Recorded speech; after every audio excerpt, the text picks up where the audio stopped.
Cet enregistrement correspond à la conférence débat qui a eu lieu donc à Toulouse dans le cadre du GREP Midi-Pyrénées sur le revenu de base, fin de l'aliénation ou précarisation par Liem Wang Ngoc. Le GREP qui a organisé cette conférence débat est une association à but non lucratif et dont la mission est de permettre de décrypter en particulier les sujets sociétaux. Plus d'informations sur www.grep-mp.com. Cet enregistrement est mis à disposition gratuitement à la demande en particulier du conférencier. D'accord. Bien, bonsoir à toutes et à tous. Je suis ravi d'être là. Ça ne me posait aucun problème. Hein. Je siège fréquemment à la région, donc c'est pas très loin. Et puis, bon, sauf pour se garer, c'est très commode pour moi de venir là en fin de journée vous livrer mes sentiments sur le revenu universel. Alors, pour vous dire les choses, je suis économiste du travail avant tout, c'est mon principal métier, donc je connais un petit peu ces sujets, et je vais pouvoir aujourd'hui revenir sur un certain nombre d'idées reçues, parce que, comme vous l'avez entendu, dans l'introduction que vous avez faite, il y a un certain nombre de thèses qui sont défendues par les partisans du revenu universel sous toutes leurs variantes, puisqu'il y a plusieurs écoles derrière cette idée. Donc je vais commencer par vous exposer très synthétiquement la pluralité des approches favorables au revenu universel. Qui, pour certaines, ont pour dénominateur commun de considérer que l'on s'orienterait vers ce que vous avez appelé la fin du travail, en raison de l'accroissement soi-disant de la productivité. Alors, on verra que cette thèse de la fin du travail repose sur beaucoup d'idées reçues et que l'idée même que la productivité croît à un rythme exponentiel est complètement fausse. Donc je reviendrai sur ces idées reçues et je vous montrerai au contraire que le volume de travail avec l'automatisation et la numérisation est amené à s'accroître et que ceux qui défendent la disparition du salariat, et il y en a parmi les membres du mouvement ouvrier, comme on disait ça auparavant, on appelait ça le mouvement ouvrier auparavant, et l'objectif du mouvement ouvrier, ça a toujours été, et c'est toujours aujourd'hui, l'abolition à terme du salariat, mais si j'ose dire, c'est pas parce que les conditions de la chose arrivent qu'elles vont se mettre en place automatiquement. Hein, ça suppose des choix politiques, ça suppose des choix d'organisation dans ce que les marxistes appellent la sphère de la production, et ça suppose toute une étape préalable avant de théoriser la fin du travail. Donc je reviendrai là-dessus et je me placerai du côté de ceux qui pensent que le travail salarié reste et restera encore pour longtemps le principal vecteur de l'intégration sociale, mais que cela n'empêche pas, à l'intérieur de la position salariale, de préparer la fin du travail, très précisément. Mais vous verrez comment, par ce raisonnement entre guillemets dialectique, j'aboutis à la fin du travail, mais pas du tout par le biais du revenu universel qui, à mon avis, brûle les étapes et ne pose pas les bonnes questions et ne réglera d'ailleurs pas le problème de la pauvreté, parce que le revenu universel tel qu'il est proposé par les partisans du mouvement français pour un revenu de base, c'est un revenu de 750 €. Or, le seuil de pauvreté, c'est 1 000 €. Hein, c'est 60% du revenu médian, qui est de 1 700 €. Donc, si on veut vraiment lutter contre la pauvreté, je ne vois pas pourquoi on ne mettrait pas, dans ce cas-là, ce revenu de base à 1 000 €. Bon, mais ça, je reviendrai sur ce débat un petit peu plus loin. Alors, première partie, comme on dit, j'ai combien de temps? Dites-moi, parce que... 3 quarts d'heure. 3 quarts d'heure? D'accord. Bon, je vais essayer de faire ça en 3 quarts d'heure. Donc, première partie, les thèses qui défendent le revenu de base. Alors, elles sont fédérées dans plusieurs mouvements, dont le principal est le mouvement français pour un revenu de base, où vous avez plusieurs courants. Tout d'abord, vous avez le mouvement que je qualifierais de néo-utopiste, hein, en référence au débat du XIXe siècle entre les socialistes scientifiques et les socialistes utopiques, pour ceux qui connaissent un peu cette littérature.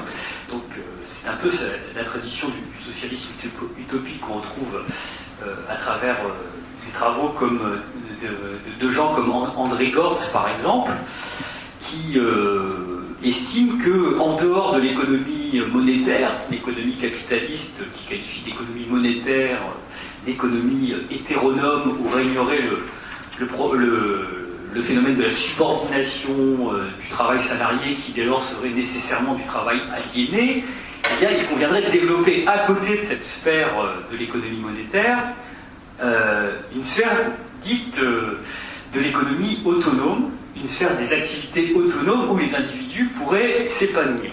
C'est un peu les expériences du XIXe siècle de Saint-Simon, Fourier, Owen, ou des phalanstères, etc.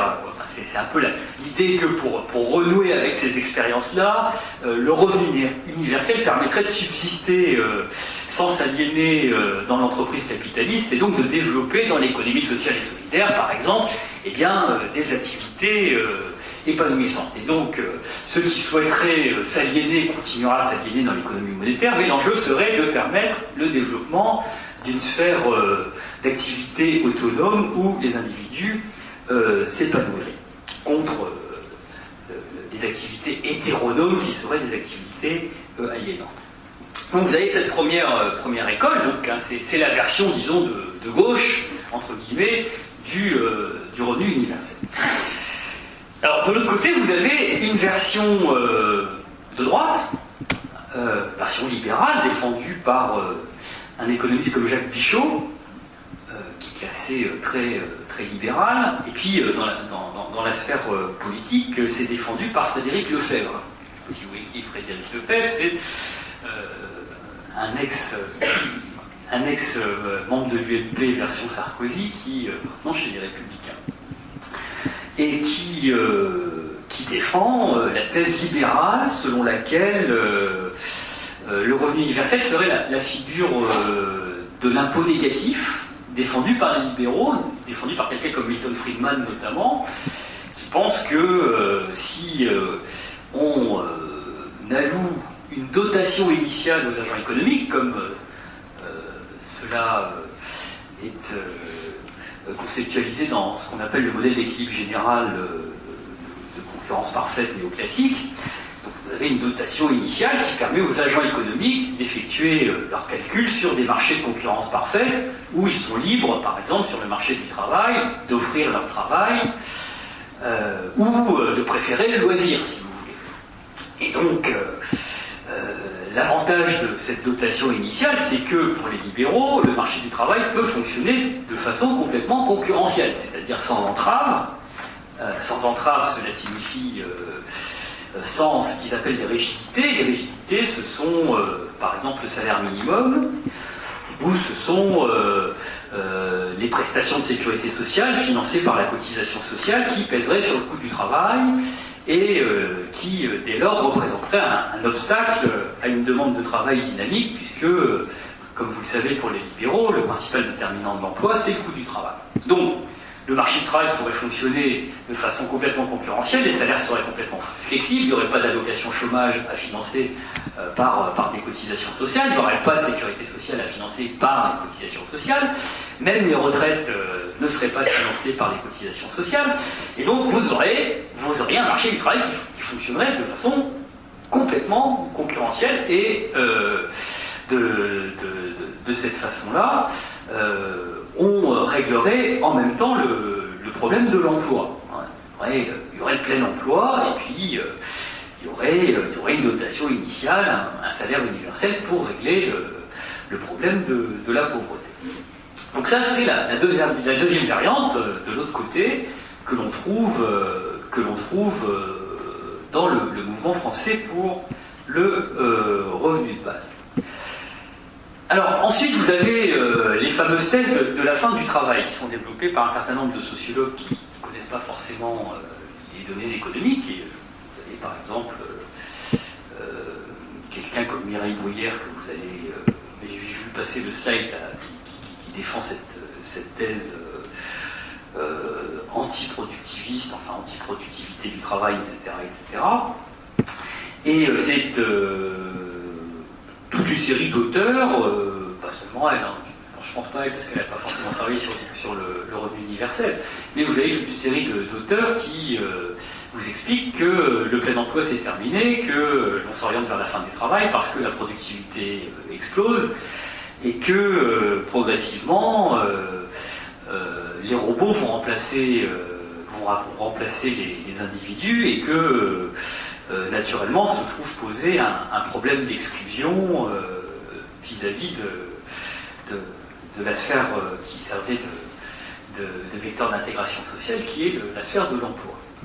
Et donc, face à cette crise de l'emploi inéluctable, soi-disant, avec l'automatisation et la robotisation, eh bien, il faudrait mettre en place un revenu universel pour progressivement abolir le salariat et le remplacer par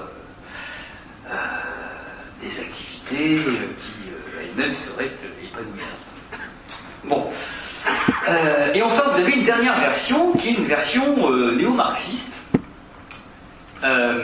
qui est développée par les héritiers de Tony Negri. Je ne sais pas si vous avez vu Tony Negri, qui est un auteur italien qui sévissait dans les années 70 en Italie, et qui s'appuie sur certains écrits de Marx dans les Grundrisse, où Marx dit que dans très longtemps, lorsque le progrès technique aura fait son effet et que les êtres humains se seront appropriés pour remplacer le gouvernement des hommes par l'administration des choses. Et ça, c'est dans un stade où non seulement le progrès technique serait important, mais où le socialisme, voire le communisme arriverait, puisqu'on aurait aboli le capitalisme et maîtrisé la production au profit de l'être humain.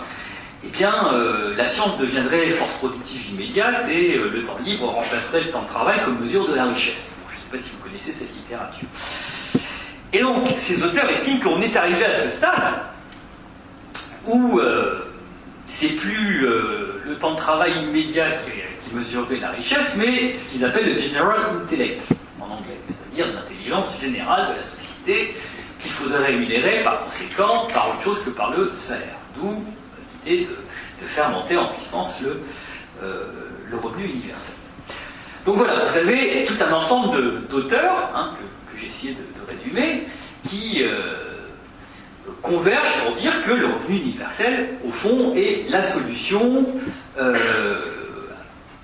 soit au problème que subit le capitalisme en matière de sous-emploi, soit le remet par rapport à une période où le monde aurait tellement mué que nous ne serions plus dans les données du capitalisme des 19 et 20e siècle.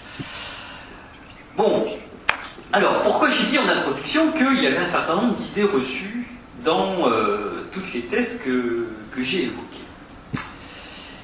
Alors, tout d'abord, comme je suggérais dans l'introduction, est-il vrai que l'automatisation, la robotisation se traduisent par une augmentation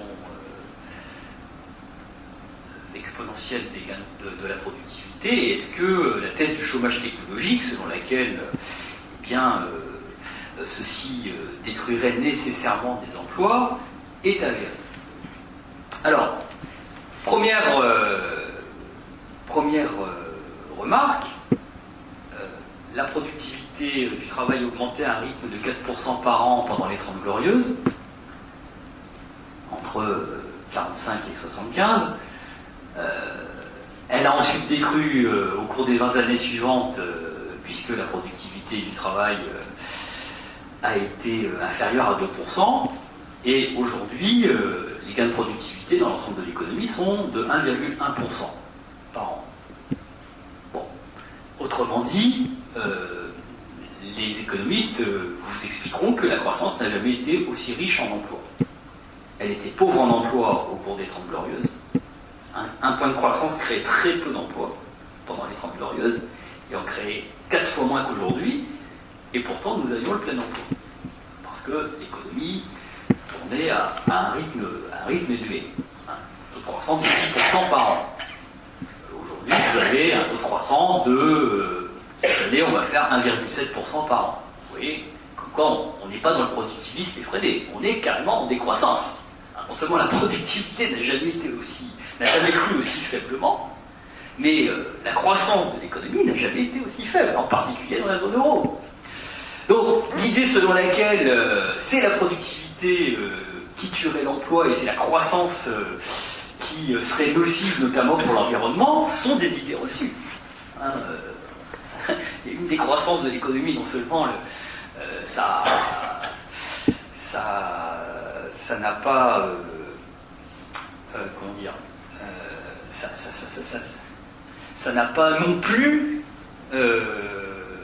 freiné, ça c'est un autre sujet, le taux d'émission de CO2 qui a continué au contraire à croître. Vous voyez que les choses ne sont pas forcément corrélées. Je ne dis pas que la croissance est bonne pour tout, et notamment pour l'écologie, mais il faut regarder les choses très en détail. C'est pas parce que vous avez de la décroissance que mécaniquement vous allez régler tous les problèmes. Bon. Donc voilà, la croissance n'a jamais été aussi riche en emploi. C'est un paradoxe. Alors qu'on pourrait croire qu'avec les robots, etc., il pourrait y avoir des gains de productivité importants. Alors, il y en a dans certains secteurs. Pas dans tous les secteurs.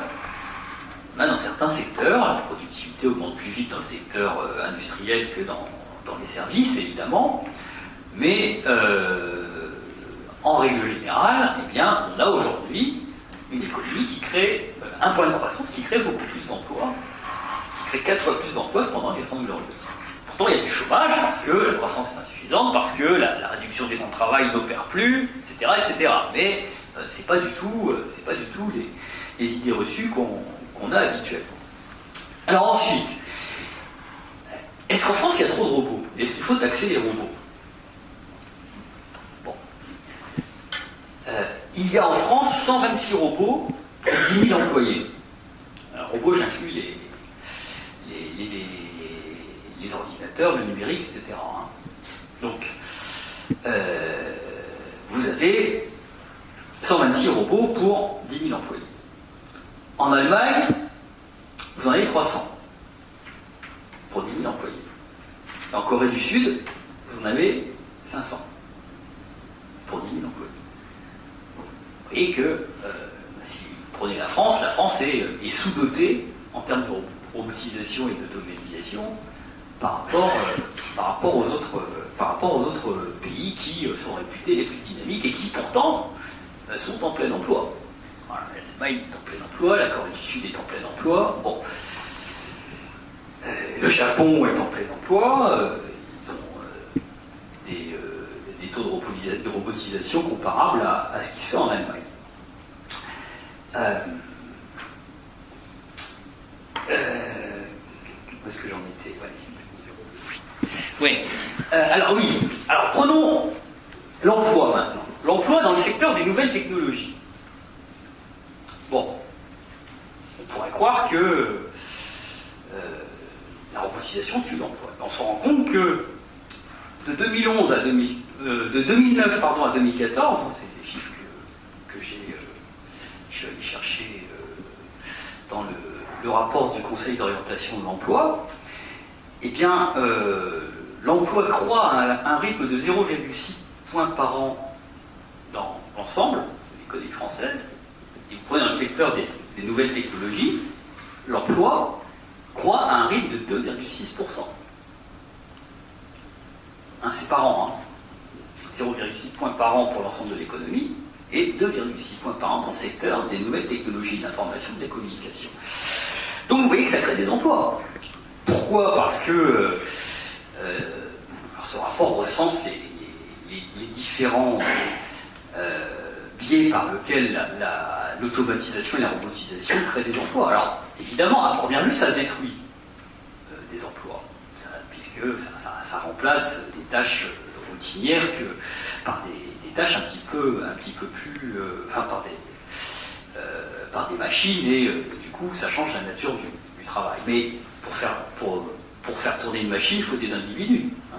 Quand vous mettez un ordinateur dans un bureau, vous avez quelqu'un en face pour écrire sur l'ordinateur. Et puis, cet ordinateur, vous pouvez mettre 3 salariés dessus qui se suivent, et c'est pas parce que vous introduisez un ordinateur que vous ne créez pas d'emploi. Parce que un salarié devant un ordinateur, il ne veut pas travailler 24 heures. Donc, si vous en mettez 2 ou 3, bon, ben voilà, ça crée des emplois. C'est assez simple à comprendre intuitivement.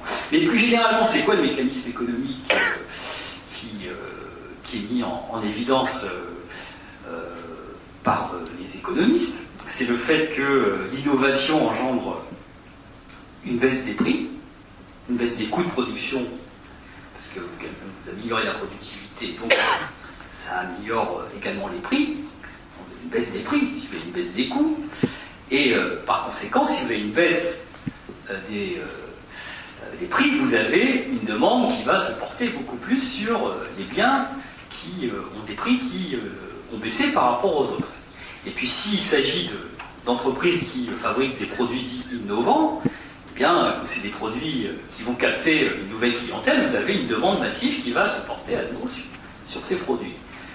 Et puis si l'entreprise en question fait des profits et qu'elle les réinvestit, eh bien ceci développe l'investissement et l'emploi dans le secteur en question, hein, où par ailleurs vous avez un développement de l'emploi qualifié parce que ces facteurs de production nouveaux sont des facteurs dits complémentaires, ils ne tournent pas forcément tout seuls, comme je vous l'ai dit, il y a du travail en face et généralement c'est du travail qualifié qui a remplacé du travail déqualifié. Alors il peut y avoir sur certains emplois une substitution totale de la machine à l'individu, mais vous avez d'autres emplois où vous ne pouvez pas substituer l'homme à la machine à l'homme, si vous voulez. Hein. Donc au total, ça explique que vous ayez ce que l'on appelle une espèce de polarisation des qualifications, où vous avez avec l'automatisation et la robotisation un développement des emplois qualifiés et un développement des emplois non qualifiés qu'on ne peut pas substituer par de la machine. Dans certains secteurs de services, ça explique que dans le secteur des services, il y ait des gisements d'emplois extrêmement importants, pas forcément très qualifiés, mais qui sont présents, qui sont des emplois à faible gain de productivité et qui expliquent qu'à côté des emplois qualifiés dans le secteur à forte productivité, vous ayez des emplois peu qualifiés dans le secteur à faible productivité où un point de croissance est très riche en emplois et au total, vous avez une productivité qui ne croît pas à un rythme supérieur à 1,1%. Mais au total, le volume d'heures travaillées dans tous les secteurs, tous secteurs confondus, les études montrent que le volume d'heures travaillées augmente. Et le vrai sujet, si on veut, et si on a pour objectif de réaliser le plein emploi, c'est de partager ce volume d'heures travaillées auprès du plus grand nombre. C'est ça le vrai sujet. C'est pour ça que je parlais de la réduction du temps de travail tout à l'heure. Le vrai sujet, si vous voulez un jour arriver à une société où on abolit le salariat, pour que ça soit possible, imaginez une société où on ne travaille plus, où c'est les robots qui produisent. Il aura fallu, pour arriver à ce stade, qu'on travaille 5 heures par jour, puis 4 heures par jour, puis 3 heures par jour, puis 2 heures par jour, puis 1 heure par jour, puis après 0 heure par jour. Bon. Si les robots font tout. Alors, je parle pour tout le monde. Bon. Mais pour en arriver à ce stade, il aura fallu réduire massivement la durée du travail pour tout le monde. Or, aujourd'hui, la durée du travail à temps plein, elle est supérieure à 40 heures. Donc vous voyez qu'entre 40 heures et 1 heure par jour, enfin 7 heures, puisqu'on compte en heures hebdomadaires, 40 heures et il y a 6 jours ouvrés, 40 heures et 6 heures, si vous voulez, il y a de la marge encore. Hein, là on est à 40 heures hebdomadaires sur le temps plein, pour arriver à 6, bon, il y a de la marge. Donc ça veut dire qu'il faudrait vraiment qu'on ait enclenché le mouvement de réduction du temps de travail pour tous. C'est ça la clé. Si vous voulez vraiment arriver un jour à la fin du travail, il faudra avoir réduit la durée du travail pour tous à un niveau tel qu'on n'ait plus besoin du tout de travailler, ou quasiment pas. Hein, lorsque Marx, dans l'idéologie allemande, pensait au communisme comme société sans classe, sans État, où on aurait remplacé il n'y aurait plus de gouvernement, où tout se produirait tout seul, et où on pourrait aller au théâtre, à la pêche, à la chasse, etc. Et puis, ils ne pensaient pas très écolo à l'époque. Hein. Ici, il y en a qui n'aiment pas la chasse. Mais ils disaient ça à l'époque. Enfin bref. À la littérature, allez. Ça donnait à toutes ces choses-là.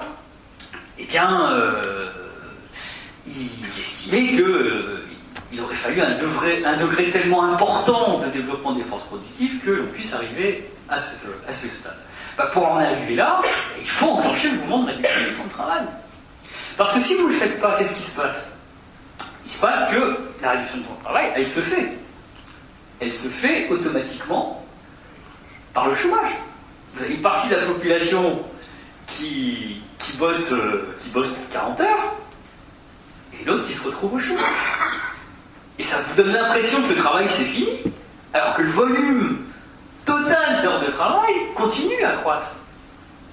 Alors à un rythme moins important, sans doute qu'à une certaine époque, mais ça continue à croître, et ça continue à être substantiel. Donc on a l'impression, si vous voulez, c'est une illusion d'optique, qu'il n'y a plus d'emploi pour tout le monde, alors qu'en fait c'est limité à 40 heures. Quoi. Et qu'on pourrait parfaitement, en réduisant progressivement la durée du travail à mesure que la productivité augmente, maintenir les salaires. Vous n'avez pas besoin de partager le travail en baissant les salaires, contrairement à ce qu'on prétend. Ce n'est pas un partage de la pénurie. Non, si la productivité augmente, que vous réduisez la durée du travail en ne bougeant pas les salaires, vous ne bougez pas la répartition salaire-profit et vous donnez du travail à tout le monde. Et c'est cette norme-là qu'il faut mettre en place, qui a existé à une certaine époque. Hein, la durée effective du travail avant les 30 Glorieuses, c'était 45 heures. Bon, si on était resté à 45 heures, il n'y aurait jamais eu le plein emploi, hein, parce que la durée effective a baissé progressivement, à mesure que la productivité a augmenté au cours de cette période, qu'on a eu le plein emploi. Donc voilà, la durée du travail, c'est important de la baisser. Quand un monde dit il faut baisser la durée du travail, il a raison. Mais quand il dit qu'il faut taxer les robots, c'est contradictoire, parce que pour pouvoir réduire la durée du travail, il faut introduire les robots, justement. Il faut que l'automatisation et la numérisation permettent d'alléger la peine au travail et d'accroître les gains de productivité qui permettent, in fine, de réduire la durée du travail, sans baisser les salaires, et ceci n'est possible que si vous avez introduit le progrès technique, très précisément. Et si vous voulez aboutir à la situation que décrivent Marx et les néo-marxistes que j'évoquais tout à l'heure, ils n'ont pas complètement tort, les Negri et compagnie, les théoriciens du capitalisme cognitif, c'est Moulier-Boutan en France, Berthelon, Monnier, Polleret, enfin bon, je ne sais pas si vous les connaissez, ils n'ont pas complètement tort, mais on n'est pas encore à cette époque-là. On n'est pas encore au moment où le progrès technique a été tel que la part du travail dans la production est marginale. Non, elle n'est pas marginale. Et le vrai enjeu, c'est de s'approprier la possibilité d'organiser la production de telle sorte que la durée du travail puisse baisser. Et d'organiser la production de telle sorte que le travail qui y soit fait ne soit pas du travail aliéné. il y a un vrai enjeu qui est la prise du pouvoir dans la sphère de la production, comme disent les marxistes, qui est l'entreprise, dans la sphère de l'économie monétaire, de l'économie capitaliste, que malheureusement Gors propose de laisser à ceux qui ont envie de s'aliéner. Non, le vrai enjeu, il est dans l'économie capitaliste. Il est pour le pouvoir dans cette économie-là, parce que c'est elle qui a pris les leviers de l'ensemble des activités stratégiques de l'économie, et c'est dans cette sphère de l'économie qu'il faut prendre les leviers, les réorganiser au profit du camp du travail, et organiser une réduction du temps de travail, une maîtrise de la production qui donne sens à la vie des travailleurs pour produire des choses qui soient utiles, par ailleurs, dans le cadre d'une replanification de l'économie. C'est ça le vrai enjeu. D'où le thème de la centralité du travail. Alors moi j'entends dire ah oui mais il y en a, ils disaient il y a un siècle qu'ils étaient pour la fin du salariat et aujourd'hui ils sont pour le salariat. Ben non, c'est pas ça le débat. Le débat c'est que le salariat est la position à partir de laquelle les travailleurs ont acquis des droits sociaux qui peuvent être étendus jusqu'à la maîtrise de la production et la répartition des richesses. C'est ça le problème que pose quelqu'un comme Bernard Friot sur l'histoire du salaire à vie. Pourquoi il est pour le salaire à vie? Pas parce qu'il est pour la subordination à vie, non. Parce que le seul facteur de création de richesse pour les marxistes, c'est la force de travail. C'est pas le robot qui crée la richesse. C'est la force de travail. Le robot lui-même, c'est le fruit d'un travail antérieur, d'un travail mort, cristallisé dans le robot. Bon. Et comme le travail est à l'origine de la création de richesse, eh bien, il revendique, il a le droit de revendiquer le surplus qu'il produit, la plus-value que la force de travail engendre. Les travailleurs sont en position, dans le salariat, de revendiquer la rétribution de la force de travail par la redistribution de ce surplus en leur faveur. Et c'est ça qui justifie le fait qu'ils en maîtrisent une partie collectivement pour l'affecter aux caisses de sécurité sociale qui sont gérées très précisément par leurs représentants. D'où l'idée du salaire socialisé. C'est quoi la sécurité sociale? C'est la partie, la plus-value que les travailleurs ont arrachée aux capitalistes pour la gérer collectivement, pour gérer, pour engendrer les prestations d'assurance maladie, les prestations retraite, les prestations famille et le remboursement des accidents du travail. Et un petit peu plus tard, l'assurance chômage quand le plein emploi a été menacé. Donc, tout ça est permis par le fait que dans la sphère de la production, la lutte des classes a engendré, à un moment donné, la capacité pour les salariés eh bien, d'être en position de créer ces droits sociaux, qui ne sont pas immuables. Alors, on est en train de revenir dessus, mais ce que dit Friot, c'est qu'il faut les étendre dans l'autre sens. L'idée du salaire à vie qu'il propose, c'est un petit peu ça, et c'est si vous voulez l'antithèse du revenu universel. Parce que le revenu universel, si vous voulez, c'est comment on donne un revenu à quelqu'un en dehors de la sphère de la production, en considérant que la bataille est perdue dans la sphère de la production, pour aller vite. La sphère de la production capitaliste, on laisse le pouvoir aux capitalistes et aux abrutis qui veulent travailler pour les capitalistes. C'est ça que ça veut dire, concrètement. Et puis, vous autres qui êtes intelligents, vous venez travailler pour 750 € par mois. Bon, je caricature à peine, mais c'est un petit peu ça. Non, ce que dit Friot, c'est l'enjeu, c'est la sphère capitaliste. C'est le pouvoir dans l'économie capitaliste qu'il s'agit de contester, et qu'il s'agit pour ceux qui fabriquent la richesse de contester en revendiquant la maîtrise du surplus qu'ils engendrent. Et si on va plus loin, le vrai enjeu, oui, c'est la maîtrise de la production et de la répartition des richesses dans la sphère de la production. Mais c'est l'enjeu du socialisme qui a toujours été celui sous-jacent à ce que l'on appelle la question sociale, qui est la question de la répartition des richesses. C'est pour ça que cette question-là est centrale et reste structurante dans le débat social. Vous avez un débat aujourd'hui sur le populisme. Bon, c'est sympa ce qu'écrit Chantal Mouffe. Le populisme, ça suppose que le peuple se constitue à partir de la coagulation des luttes. D'accord, enfin, il y a une lutte qui est centrale quand même. Et pourquoi elle est centrale? Je parle de la question sociale. Mais parce que le salariat représente 90% de la population. L'ubérisation, attendez, l'ubérisation c'est marginal, hein, on en parle beaucoup parce que on les voit dans la rue sur leur vélo, mais c'est marginal ce truc. 90% de la population est salariée. Si vous raisonnez en stock, 80% des emplois, c'est du CDI. Les CDD, intérim, etc., c'est entre 12 et 15%. Si j'inclus les indépendants, les Uber, tout ça. Les CDD, c'est 8% en stock. Après, vous avez de l'intérim, puis vous avez un peu d'ubérisation qui représente moins de 2% de l'activité, de la population active. Bon, alors, évidemment, si vous raisonnez en flux, c'est-à-dire en nombre d'emplois créés, vous avez forcément aujourd'hui 80% des emplois créés qui sont des emplois précaires. C'est pour ça qu'il y a une illusion d'optique, si vous voulez. Mais c'est des emplois qui sont détruits assez rapidement, puisque c'est des CDD courts de 6 mois. Ce qui fait que sur les stocks, ça ne se voit pas. Sur les stocks, ça reste en majorité des CDI. Et puis les CDD qui sont des CDD qui sont renouvelés ensuite, sont transformés en CDI, parce que le CDD remplace la période d'essai aujourd'hui. Hein, donc, c'est pas parce qu'en flux, vous avez une majorité de création d'emplois en CDD que la norme d'emploi, c'est plus le CDI. Non, dès qu'elles peuvent, les entreprises, quand elles ont des bons éléments et que l'activité est stable, a fortiori s'ils ont besoin de travail qualifié, ils les gardent. Hein. Ils ne s'en séparent pas de leurs meilleurs éléments.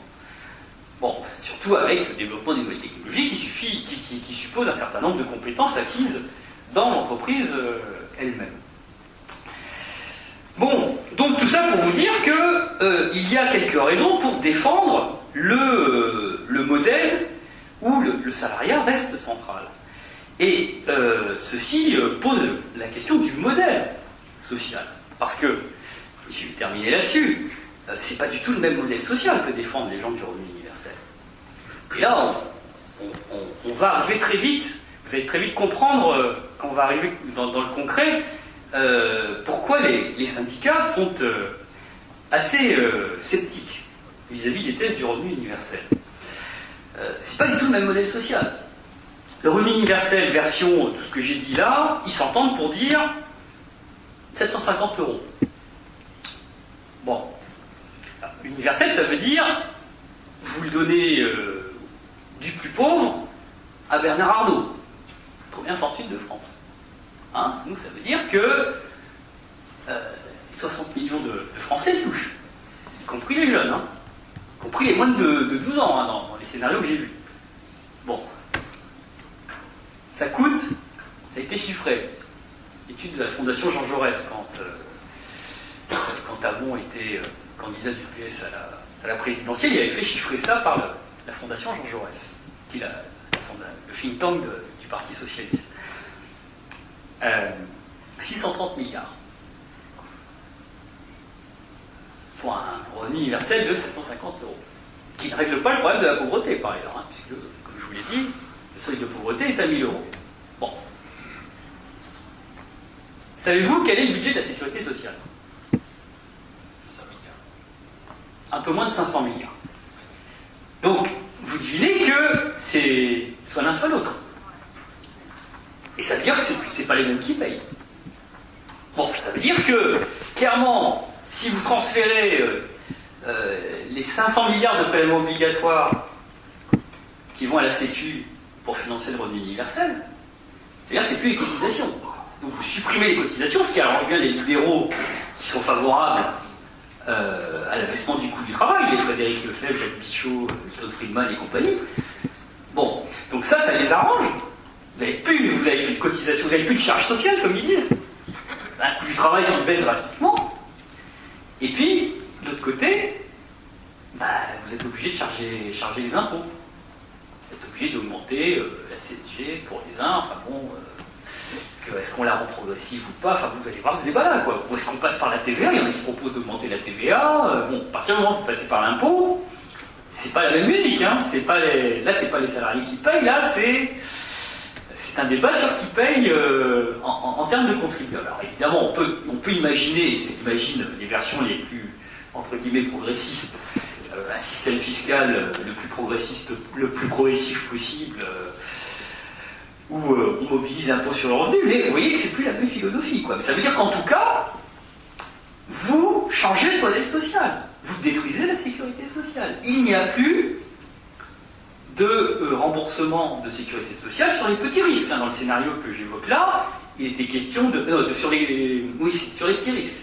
Hein. Il n'y a plus la sécu sur les petits risques. La sécu est cantonnée sur les gros risques. C'est quand même, ils se rendent compte qu'il y a des gros risques sur lesquels, si les gens s'autofinancent le traitement, c'est pas possible.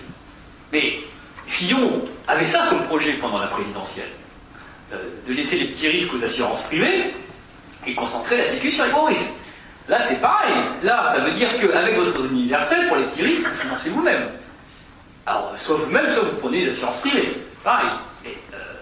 Donc, c'est ça que vous allez avoir. Pour les retraites, il n'y a plus de régime de retraite par répartition dans ce système-là. Vous avez, dans le scénario que j'évoque, un revenu universel pour les plus de 62 ans, enfin bon, ça dépend à l'âge à laquelle vous mettez l'âge de départ, qui serait de 1125 €.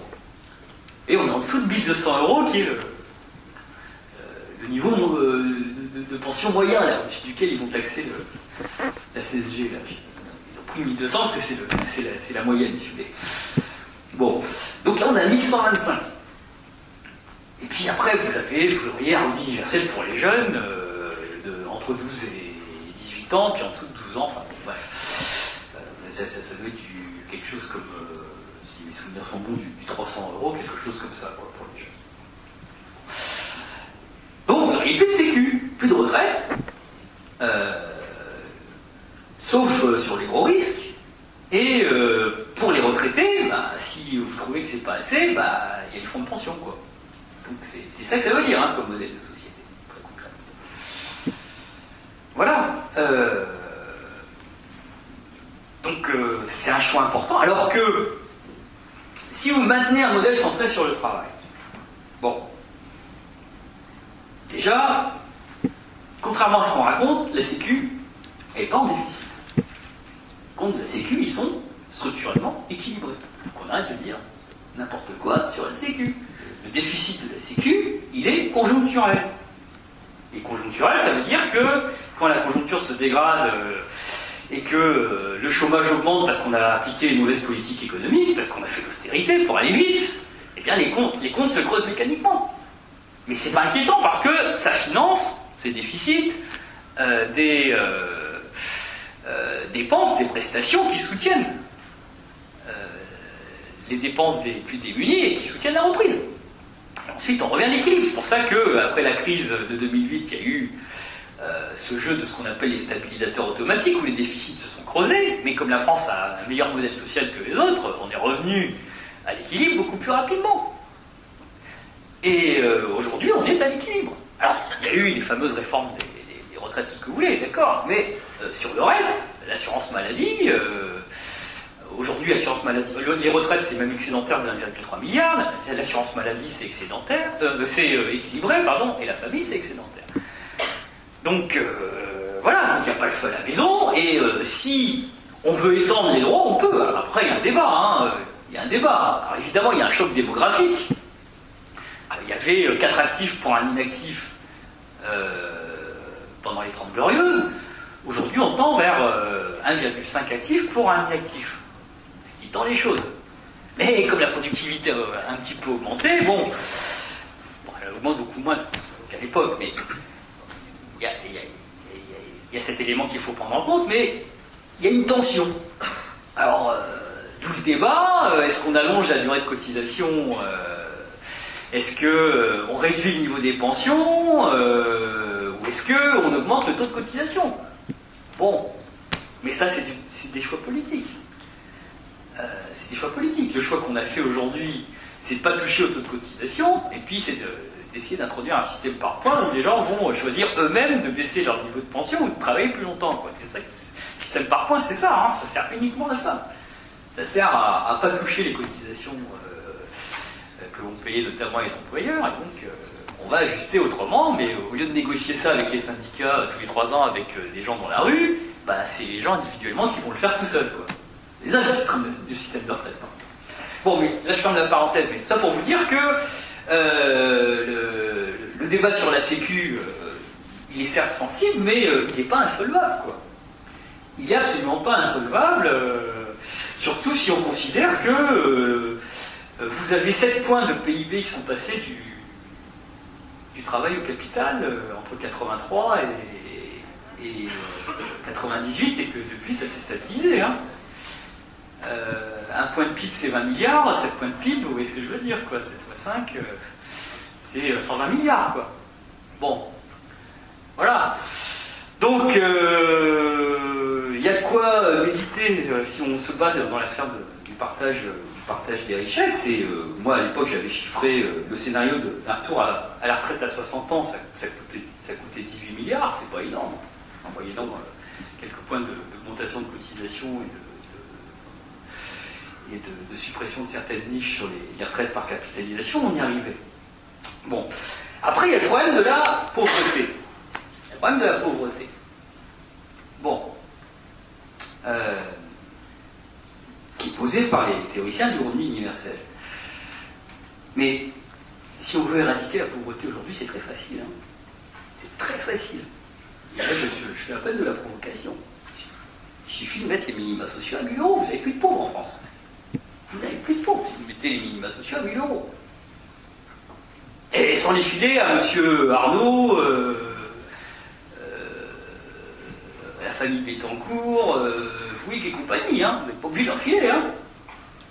Alors ça ne s'appellera pas universel, mais vous mettez le RSA à 1 000 €.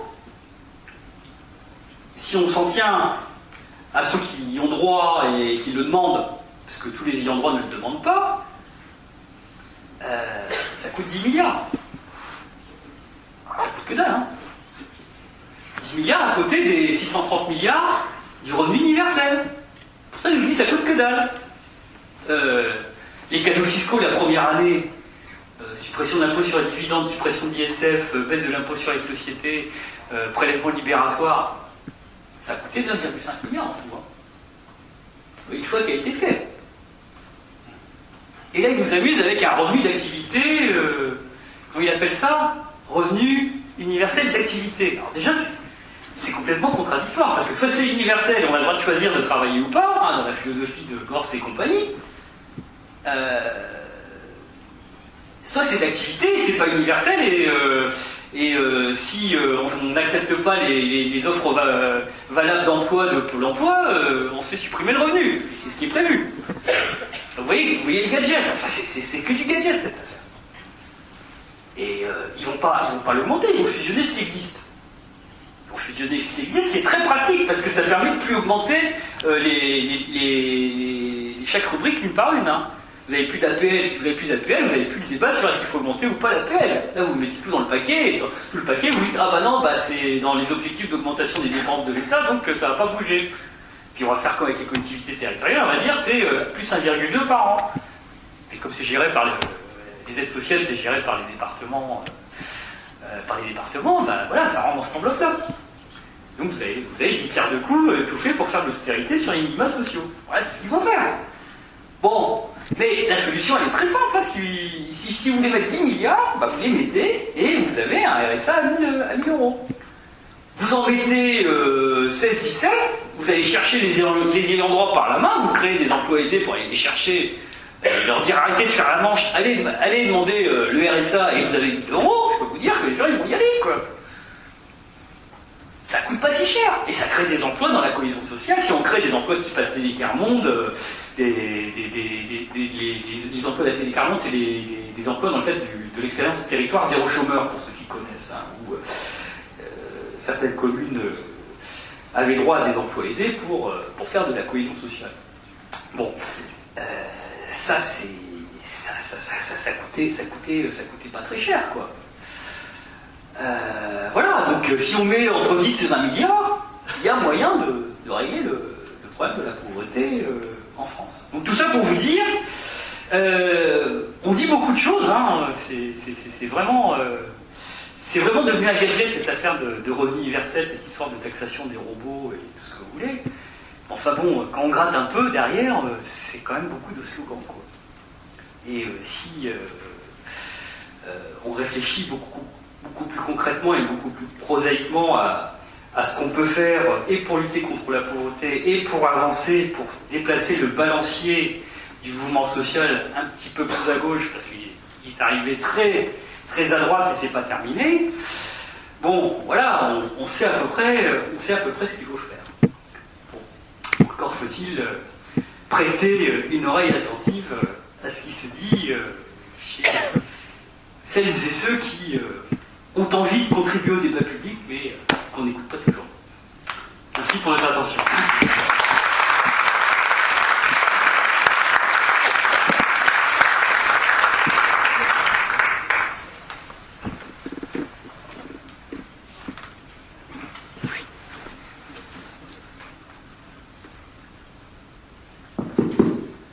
Comme d'habitude, vous tiendrez bien le micro près de votre orifice sonore, parce que sinon l'enregistrement, il n'est pas bon.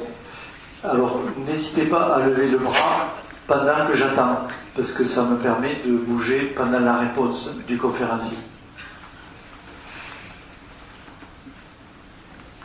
En sachant que nous arrêtons impérativement à 22h, parce qu'après, il y a l'alarme.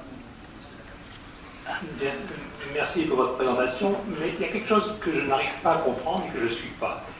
Quand on regarde le chômage actuellement en France, parmi les cadres, 5% simplement. C'est-à-dire qu'il y a pratiquement le plein emploi pour les cadres.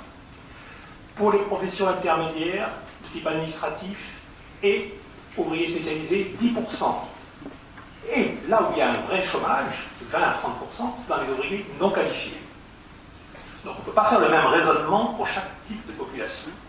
Deuxième chose, chaque année, ça c'est le rapport du Conseil économique et social qui le dit, vous avez 150 000 jeunes sans formation qui sortent. On ne sait pas où les placer, on ne sait pas quoi faire. Moi je pars d'un raisonnement tout à fait basique.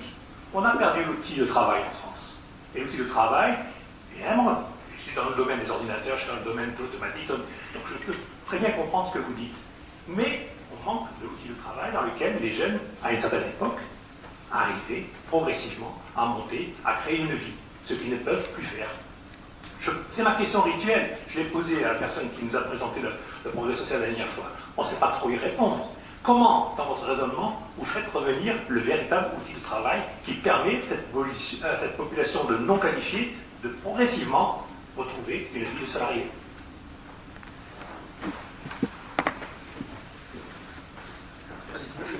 Juste à côté. Alors, je n'ai pas abordé le problème de la politique économique à mener en complément des mesures que j'ai indiquées pour lutter contre la pauvreté et pour réduire la durée du travail, mais toute la réflexion que j'initie là s'inscrit dans le cadre d'une politique économique beaucoup plus globale, où je suis de ceux qui pensent que l'enjeu est de faire décroître les dépenses inutiles et de faire croître les dépenses inutiles les dépenses utiles dans l'économie. Et les besoins en matière de transition écologique aujourd'hui sont tels qu'il est possible de pratiquer ce qu'on appelle des politiques de stimulation de la demande par la transition écologique. Et donc, la demande, c'est pas la consommation, c'est l'investissement. Donc, si vous engagez des politiques de soutien à l'investissement pour organiser la sortie du nucléaire, la mise en place du renouvelable et le financement des infrastructures qui vont avec, si vous réfléchissez sur la part du capital des entreprises stratégiques dans lesquelles l'État que l'État doit s'approprier pour orienter l'investissement nécessaire là-dedans, si vous réfléchissez au montant des commandes publiques qui sont nécessaires pour enclencher cette dynamique-là, vous avez ce plan de relance. Et ce plan, et là, vous mettez les gens au travail. Là, vous créez 2 millions d'emplois. Mais ça, il faut le dire. Mais ça, je le dis. Non, mais ça, dans d'autres lieux, je l'ai dit, et d'ailleurs, j'avais en un temps, enfin, l'année dernière, j'avais écrit un bouquin où tout ça a été écrit, ça s'appelle Un insoumis devrait dire ça. Bah, le devrait est plus jamais d'actualité, mais bon. Mais bon, c'est aux éditions du Cerf, hein, tout ça est dit là-dedans. Et oui, tout à fait, je suis entièrement d'accord avec vous, mais ça participe de cette réflexion. Moi, il ne s'agit pas de faire de la productivité pour faire de la productivité. Je ne suis pas un productiviste au sens keynésien classique du terme. Je pense qu'on peut faire de la croissance, de la bonne croissance et de la mauvaise croissance, et jusqu'à-là, on n'a pas fait forcément de la bonne croissance. Et la croissance, un point de croissance, ça peut être aussi bien des centrales nucléaires que des énergies renouvelables, ça peut être des voitures qui polluent ou des bicyclettes, c'est pas la même chose. Donc il faut vraiment orienter ça vers les bons endroits. Et aujourd'hui, les 2/3 de la croissance, même 80% de la croissance, c'est de l'immatériel, hein, par ailleurs. C'est les services, hein, c'est santé, culture, éducation. Donc c'est des gisements d'emplois importants, où la productivité est moins forte, où il y a beaucoup plus d'emplois, et où, si on y met un peu de budget, on a le plein emploi, quoi.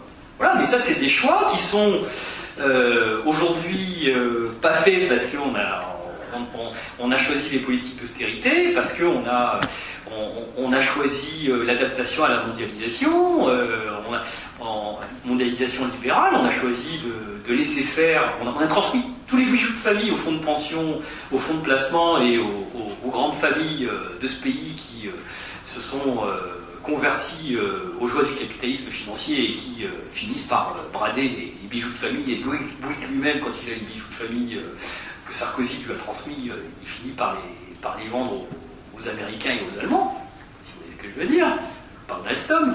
Bon, voilà, donc il y a un vrai choix politique qui a été fait, un choix de politique industrielle qui a été fait au moment des privatisations, qui a été confié les bijoux de famille à tous ces gens-là. Et du coup, il ne faut pas s'étonner qu'on n'ait plus d'appareils de production et que tout ce que vous regrettez, ce soit ce qu'on est sous les yeux. C'est la vraie question. Voilà. Oui, alors, bonsoir, merci de votre intervention. Par contre, effectivement, vous avez beaucoup parlé d'économie productiviste, en quelque sorte, quelle que soit l'orientation de ce productivisme. Alors, que pensez-vous de la théorie du grand effondrement, qui dit qu'effectivement, si nous continuons dans cette voie de la croissance infinie, d'avoir les yeux rivés sur le PIB, etc., on va finir par épuiser toutes les ressources, et qui disent que justement, pour accompagner la décroissance, il faut le revenu universel. C'est un peu la théorie de Baptiste Milandot, cet accompagnement donc de la décroissance se fait par l'intermédiaire d'un revenu qui permet de relocaliser un petit peu la productivité. Je ne dis pas que je suis pour, mais en fait c'est quand même là aussi une autre façon de voir les choses, parce que vous avez quand même un peu caricaturisé le revenu universel, qui est effectivement versé automatiquement à tout le monde, qui ne nécessite pas qu'on puisse rechercher un emploi, mais qui, pour beaucoup de ces théoriciens, entre guillemets, n'est quand même pas le revenu minimal que vous avez indiqué de 750 € du mouvement français pour un revenu de base, où on confond souvent revenu de base, revenu universel, ce qui n'est pas forcément la même chose, et où on a des pistes de financement, vous les avez un peu parlé, sur l'impôt négatif, etc. Mais en fait, le vrai problème est là, moi je crois, c'est que quel est le choix de société qu'il faut faire? Est-ce qu'il faut faire un choix de société productiviste, on continue, même si, comme vous l'avez dit, il y a un infléchissement vers les énergies renouvelables, etc. Ou au contraire, est-ce qu'on veut une espèce de société, je ne vais pas dire du bonheur, mais où finalement peut-être le matériel n'aura pas autant d'importance, sachant qu'à ce moment-là, ça veut dire aussi pas vivre comme on vivait maintenant, avec autant de moyens. Je sais pas, il me semble avoir traité tous ces points pour mon exposé, quoi, mais une fois de plus, la productivité infinie, je la vois pas, quoi. On est en décroissance aujourd'hui. Le capitalisme financier est incapable, très précisément, de soutenir la croissance. Si j'étais un keynésien old-fashion, je vous dirais, ils sont incapables d'organiser la croissance. On confond, et je ne suis pas keynésien ancienne manière, comme je viens de préciser. Et on confond dans cette affaire les profits et la croissance. On confond ça. C'est pas parce que les entreprises du CAC 40 font des profits qu'elles font de la croissance. C'est pas vrai. Elles ne font pas de croissance. 85% des profits après impôt, les profits nets, sont versés sous forme de dividendes.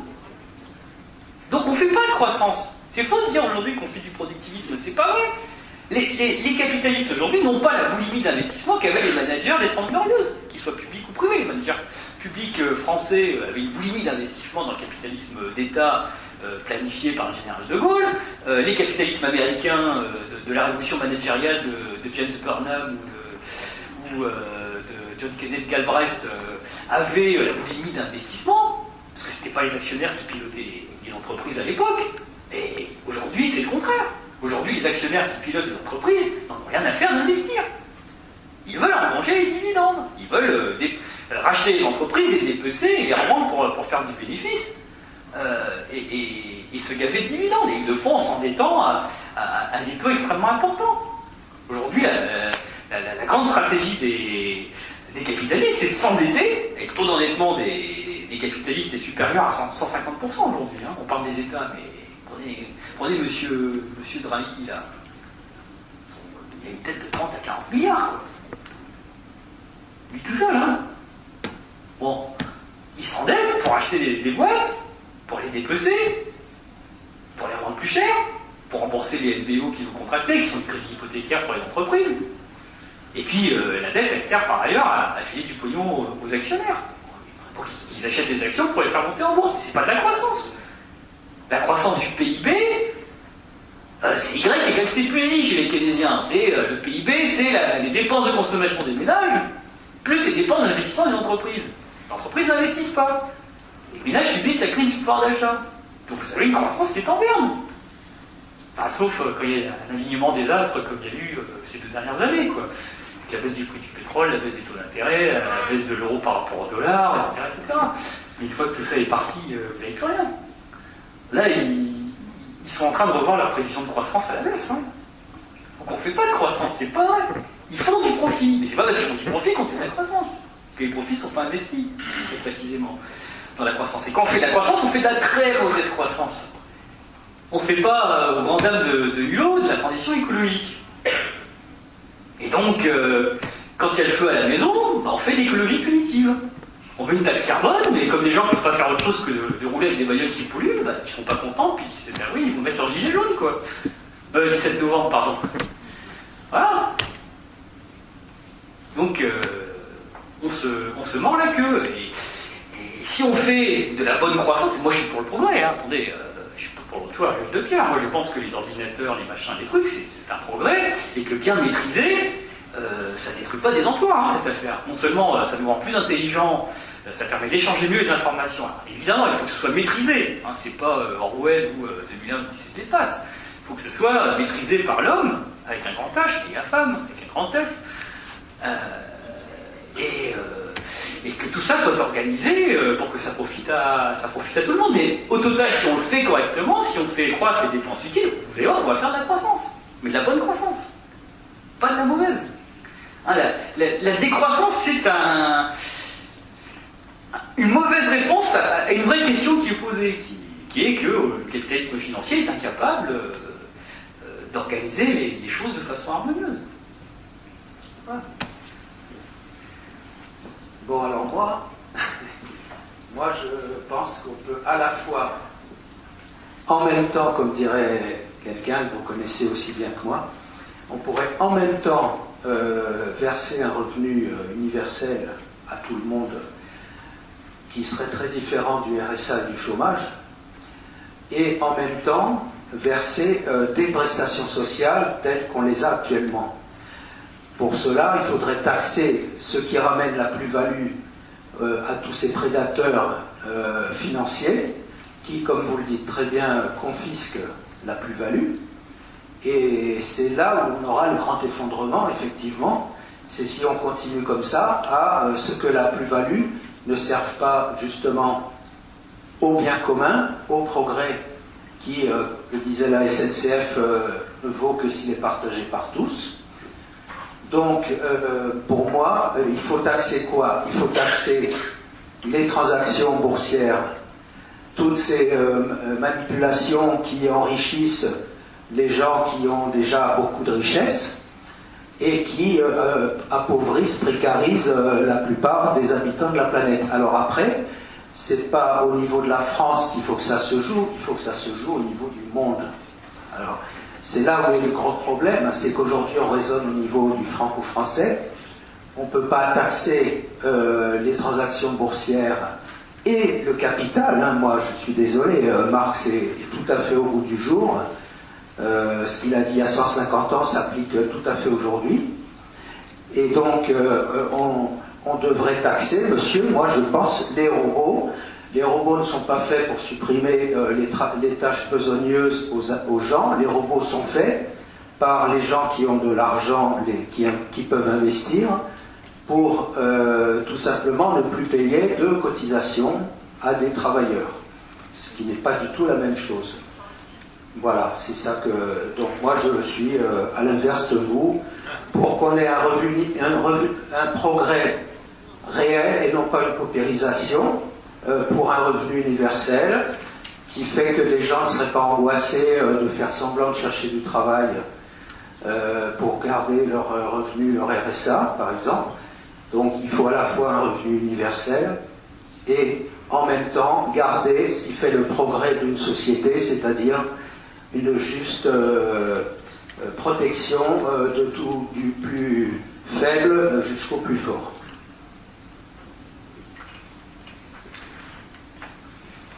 Ouais, il ne faut pas avoir fromage et dessert dans cette affaire. Soit vous mettez un revenu universel, vous n'avez plus de sécurité sociale. Est-ce que vous faites un mix des deux et vous aboutissez à la solution que je propose, c'est-à-dire on met les minima sociaux assez hauts, mais ces minima sociaux on ne les file pas aux plus riches, on ne fait pas ceux qui n'en ont pas besoin, et on maintient le système de protection sociale tel qu'il existe. Voilà, et puis on fait la réforme fiscale par ailleurs, on taxe les transactions financières, tout ce que vous voulez, ça c'est pas un problème. Bon, voilà. Après, sur les robots, moi je vous mets au défi. Hein. Demain, si on taxe les robots, ça veut dire qu'on taxe les ordinateurs. Hein. Demain, vous allez acheter votre ordinateur, on vous le taxe. C'est comme vous voulez. Hein. Vous voyez l'aberration du truc. Hein. Voilà, donc, si, ça revient à ça. Le vrai sujet, c'est pas les robots et les ordinateurs. Le vrai problème, c'est qu'est-ce qu'on en fait. Est-ce qu'on les utilise pour exploiter les travailleurs pour que la moitié travaille et que l'autre soit au chômage, ou est-ce qu'on les utilise pour que tout le monde se succède dans le cadre d'une bonne organisation et d'une réduction du temps de travail derrière une machine. Voilà, une machine, ça peut très bien servir à servir, tout comme ça peut servir à libérer, mais c'est un choix politique, il n'y a pas de déterminisme technologique dans l'affaire. Mais les machines, il y en a pratiquement qu'en Chine. Oui, en plus vous avez raison. Qu'est-ce qui se passe avec le qui reste ici? Uniquement avec le micro. On raisonne S'il vous plaît, demandez le micro. Vous pouvez avoir monsieur au fond là. Oui, bonjour. Thierry Daillet, je dirige une agence de développement socio-économique dont l'objet principal, parce qu'il y a d'autres choses, c'est l'abolition du chômage. Voilà, c'est-à-dire de respecter la Déclaration universelle des droits de l'homme, hein, et puis la Constitution française, c'est la moindre des choses, sauf qu'il n'y a pas beaucoup de politiques qui se sont engagés à dire je vais abolir le chômage. Alors, avant de compléter ce que vous avez dit, j'aurais souhaité poser juste une question à l'ensemble des personnes qui sont ici. J'aimerais savoir quelles sont les personnes qui connaissent M. Maurice Allais. M. Maurice Allais. Voilà, bon. Alors, ceci me permet d'introduire une des premières choses pour compléter votre intervention. C'est que depuis 1978, on va dire fin des années 70, nous sommes entrés en guerre économique mondiale. Et il se trouve que, justement, depuis cette période, eh bien, la France, le modèle socio-économique français s'effondre. Il s'effondre tout simplement parce que, je bien dis tout simplement, très simplement, parce que les gouvernements ont décidé d'enlever les barrières douanières, les protections de notre système. C'est un peu comme si vous jetez un glaçon dans l'océan, puis vous constatez qu'il faut. Voilà. Et M. Maurice Allais, en fait, c'est un monsieur qui a été major à Polytechnique, et ce monsieur, entre autres choses, est inconnu en France, tout en étant quand même notre seul prix Nobel d'économie. C'est pas rien. Il a été prix Nobel d'économie le seul jusqu'en 2014. Parce qu'ensuite, il y a eu effectivement M. Jean Tirole, d'ailleurs, qui a dit que le chômage était un choix de société. Et puis, il y a également avant un franco-américain qui a eu aussi le prix Nobel, mais bon, ça a été attribué aux États-Unis. Bref. Eh bien, notre seul prix Nobel d'économie a été interdit de médias. Autrement dit, les multinationales ont décidé de foutre en l'air notre système socio-économique en s'attaquant tout simplement aux entreprises locales, à l'économie locale, les foutant entre guillemets dans la merde, et puis comme ça, ils coulent, et ça fait des chômeurs, et ça fait baisser les prix, l'inflation et les taux d'intérêt. Dans la même période, les multinationales, la capitalisation boursière a été multipliée par 20, donc ça marche bien. Et ça marche toujours très bien d'ailleurs, puisqu'aujourd'hui on arrive à créer 1000 pauvres par jour, sauf qu'il y a à peu près 200 000 tentatives de suicide également, et que le chômage qui n'existe pas dans la nature tue 14 000 personnes par an quand même. Ce qui veut dire que nos gouvernements depuis les années 70 sont des criminels. C'est ce que disait d'ailleurs Montpissal. Donc j'aurais souhaité que vous parliez de la guerre économique, parce que c'est bien ça le sujet. On peut faire tout ce que l'on veut, on n'a même pas besoin d'argent. L'argent, il y a des milliards de gens qui vivent sans argent. On a vécu longtemps sans argent, c'est que du papier, ça permet de partager le gâteau. Mais évidemment, les multinationales, elles n'aiment pas trop qu'on partage le gâteau. Et aujourd'hui, sur 30 000 euros de richesse que l'on crée par habitant, j'ai bien dit par habitant, c'est-à-dire du nouveau-né à la personne âgée qui va malheureusement partir, ça fait quand même un sacré budget. Mais même quand on n'est pas l'argent, on n'a pas besoin d'argent. L'argent, c'est juste un moyen d'échanger et de partager un gâteau. Et tout le problème vient du fait que l'on ne veut pas, enfin que certaines personnes, ne veulent pas partager ce gâteau.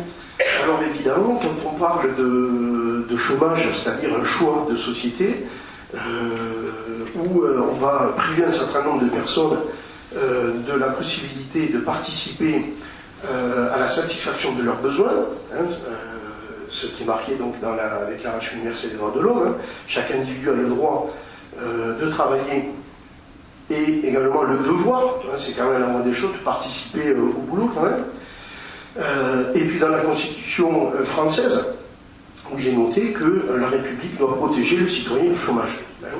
Donc le travail, ça c'est très important de le savoir, le travail il est infini. La satisfaction de besoins, c'est infini. Il n'y a pas de problème là-dessus. Les activités, vous en aurez, je dirais, il suffit d'y penser pour que vous ayez une activité. Je vais prendre quand même une échelle, on va partir de choses qui sont les plus élémentaires, fondamentales, vitales, et puis on va aller aux choses peut-être plus moins nécessaires, mais ça peut être, je sais pas, ça peut être, je vais étudier la téléportation des cellules, par exemple. Mais avant cela, donc, il y a des besoins nécessaires, et c'est là où on peut arriver à un revenu de base universel. Est-ce que j'ai le droit de respirer? Est-ce que j'ai le droit de boire? À une époque, on pouvait, dans les rues, trouver une fontaine, c'était gratuit. Bon, maintenant, l'air, encore, on peut le respirer, bientôt, il faudra payer pour le dépolluer. Et bon, on pourrait imaginer qu'il y ait des choses comme ça qui soient universelles, quoi, que tout le monde, que la moindre des choses, ce soit l'accès. Donc, effectivement, le revenu universel, c'est évidemment, c'est possible. Il n'y a même pas de question à se poser. Y a-t-il de l'argent? L'argent, on s'en fout, l'argent, c'est du papier. La seule question, en revanche, qui est fondamentale et dont on ne parle jamais, c'est la protection de cet espace. On ne peut pas concevoir un espace social avancé s'il n'est pas protégé et si vous le balancez dans un océan de bandits, je vais dire, de tout ce que vous voudrez. Et aujourd'hui, depuis la fin des années 70, nous sommes à la merci de même, y compris dans l'Europe, parce que quand M. Maurice Allais a dit on a fait l'Europe, mais il s'agissait... Alors, la guerre économique mondiale, c'est quand même la moindre des choses, puisque c'est le problème, numéro 1, et puis l'abolition du chômage. C'est 99% le problème. Si on permet à chacun, comme disait Albert Jacquard, il faudrait trouver une place à tout le monde quand même, puisqu'il y a infini de travail. Connaissez-vous un seul politique qui se soit penché sur l'abolition du chômage? C'est le premier outil financier pour profiter des gens, c'est tout. Voilà, tout simplement. Après, on pourrait parler de l'obsolescence programmée, hein, parce que quand on parle de productivité, il ne faut pas oublier qu'on sabote nos outils. Donc forcément, elle va pas progresser, la productivité. Hein. Allez, ok, je vous remercie. Je fais un livre sur le sujet. Merci. Non, mais je suis assez d'accord avec ce que vous avez dit. Hein. Je suis assez d'accord avec ce que vous avez dit. Il faut du protectionnisme au moins à l'échelle européenne. Voilà, donc c'est évident que si vous voulez préserver le modèle social quand les autres font du dumping, vous ne pouvez pas. Donc voilà. Ensuite, le chômage, moi je vous ai dit, le programme que je défends, c'est un programme qui vise à relancer l'économie autour d'activités utiles en vue de la transition écologique, plus la réduction du temps de travail. Normalement, on a le plein emploi avec ça. Normalement, c'est 2 millions d'emplois sur 5 ans, et on a en grande partie réglé le problème du chômage avec ça, et on met le pied à l'étrier du mouvement de réduction du temps de travail qui doit nous amener à très long terme à penser l'abolition du salariat. Donc moi je suis pas en désaccord avec ce que vous dites, il n'y a aucun problème, mais encore une fois, oui, vous avez raison, c'est un problème de choix politique. Alors voilà, malheureusement, les choix que nous défendons ici, apparemment vous et moi, ne sont pas majoritaires dans le pays, quoi. Bon, oui, ça allait, c'est pas quand même. Mais Allais, il ne défend pas tout ça. Hein. Oui. Allais, c'est un libéral quand même. À part le protectionnisme, il fait partie avec François Bourguignon des libéraux qui sont pour le protectionnisme. Mais sur le reste, je ne suis pas convaincu qu'il soit et pour l'intervention de l'État, comme je l'ai indiqué, pour stimuler et planifier l'économie. Hein. Je parle simplement de guerre économique et le fait qu'il a été attaqué par les médias de s'exprimer. C'était juste ça, d'accord. C'est pas possible d'enregistrer là, donc ça sert à rien. Hein. Bonsoir. Ici, c'est là. Bonsoir, Alain Nicolas. D'abord, je voudrais dire une première chose, c'est que je me méfie énormément de la présentation de grands chiffres statistiques, parce qu'on ne sait pas forcément la réalité de ce qu'il y a derrière. Quand on parle de la perte de l'emploi industriel en France, on oublie complètement de dire qu'en fait, l'externalisation qui a été faite, par exemple, pour les constructeurs automobiles, de la partie logistique et supply chain, fait que ces emplois sont passés de l'emploi industriel à l'emploi de service. Donc il y a déjà des transferts à ce niveau-là et on n'en parle jamais de ces aspects-là. Et c'est un sujet que je connais très bien puisque ça fait partie de mon métier.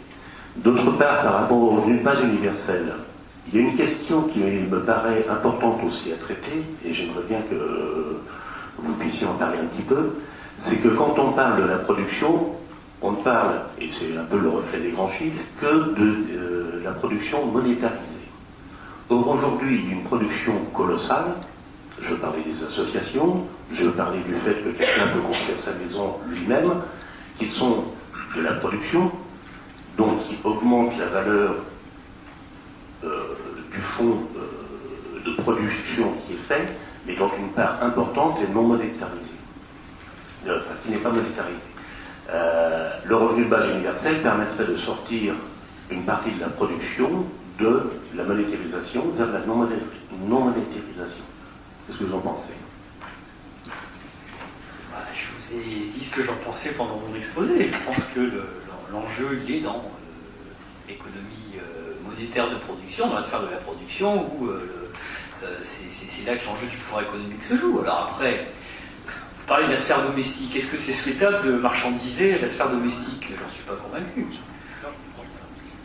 D'accord, il y a des activités, il y a des activités qui sont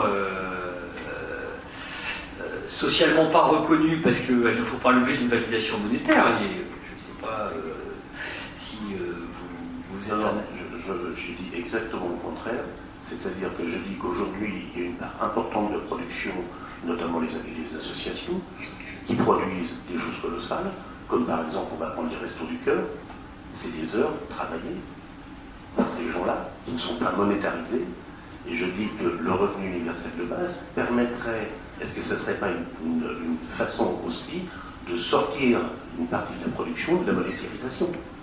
Je ne dis pas qu'il faut la monétariser, je dis c'est le contraire. Et aujourd'hui, si on prend la question écologique, il y a une part importante de la question écologique qu'on ne pourra pas monétariser. Parce que ça sera à des coûts exorbitants, qui ne seront jamais concurrentiels pour le reste. C'est là la question, je pense. Mais à partir du moment où vous donnez de l'argent, vous monétarisez. Vous reconnaissez l'activité en tant que telle, vous reconnaissez le... Est-ce qu'une personne qui donne des heures au resto du cœur attend de l'argent en retour? Bah, si vous lui donnez un revenu universel, oui. De fait. De fait, oui. De fait, autant transformer... Emmaüs, c'est une association, tenez. Ou l'association des Restos du Cœur, c'est une association. Dans ce cas-là, autant subventionner l'association pour qu'elle donne des salaires à leurs bénévoles. Et dans ce cas-là, ils ont des droits sociaux, ils ont les droits à la retraite, etc. Et c'est autrement plus intéressant qu'un revenu universel à 750 balles, quoi. Après le débat quant à savoir si les activités domestiques doivent être monétarisées, c'est un autre sujet, quoi. Je pense pas que c'est ça que vous vouliez dire, mais... Oui, vous dites, vous avez dit plusieurs fois que finalement, c'est un choix politique. La solution à tous ces problèmes que vous avez évoqués, qui sont finalement très complexes, parce que c'est pas seulement le chômage, le revenu, c'est l'économie, c'est tellement complexe, la formation. C'est très difficile d'avoir une vision globale de tout ce fonctionnement de la société, pour essayer d'avoir une cohérence et d'avoir une société qui soit plus solidaire. C'est très complexe, le combat. Alors vous dites que c'est un choix politique. Mais un choix politique à quelle échelle? Pour quel espace économique? Est-ce que si la France faisait un choix politique, disons, suivre vos conseils, toute seule, au sein de l'Europe et du monde, est-ce que c'est possible?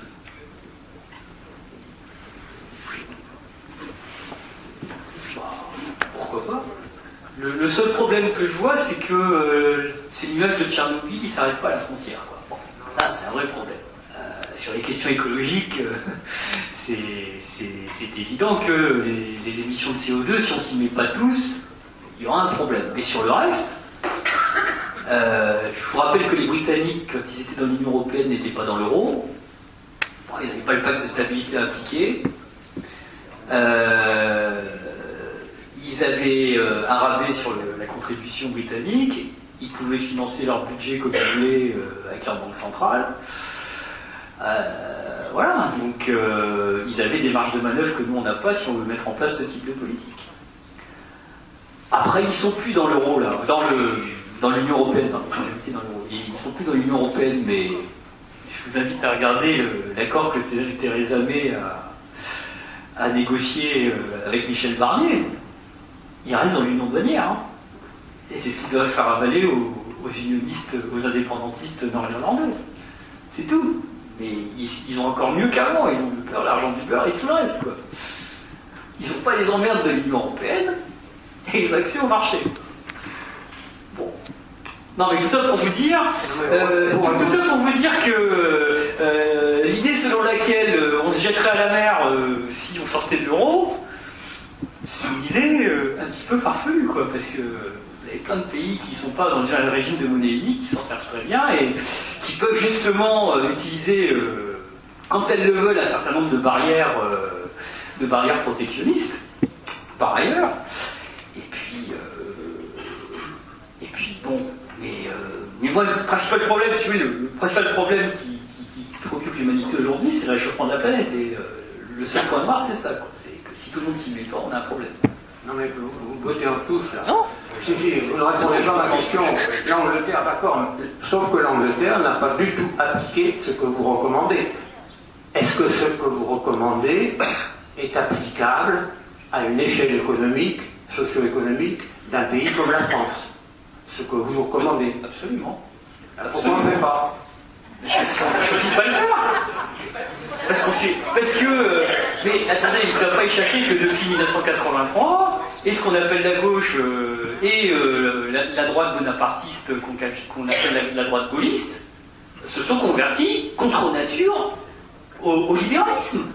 Et que la performance de Macron, c'est d'avoir fédéré dans un même mouvement ces deux familles, et ça lui donne un socle assez important pour pouvoir continuer. Et en face,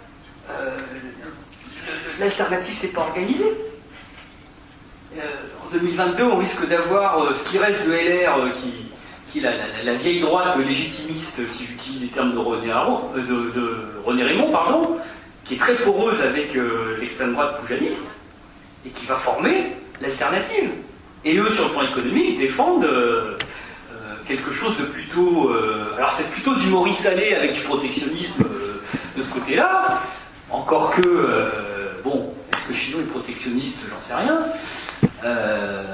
Mais bon, c'est plutôt cette matrice-là qui va être défendue que celle que j'ai évoquée là, pour laquelle on est un peu orphelin d'une représentation politique. Mais ça, j'en conviens, c'est pour ça que je dis que c'est des choix politiques, qui vient du fait qu'il y a une vraie crise depuis 1983 de ceux qui prétendent, ou qui peuvent prétendre, conduire le type de politique que leur base électorale, disons, attend.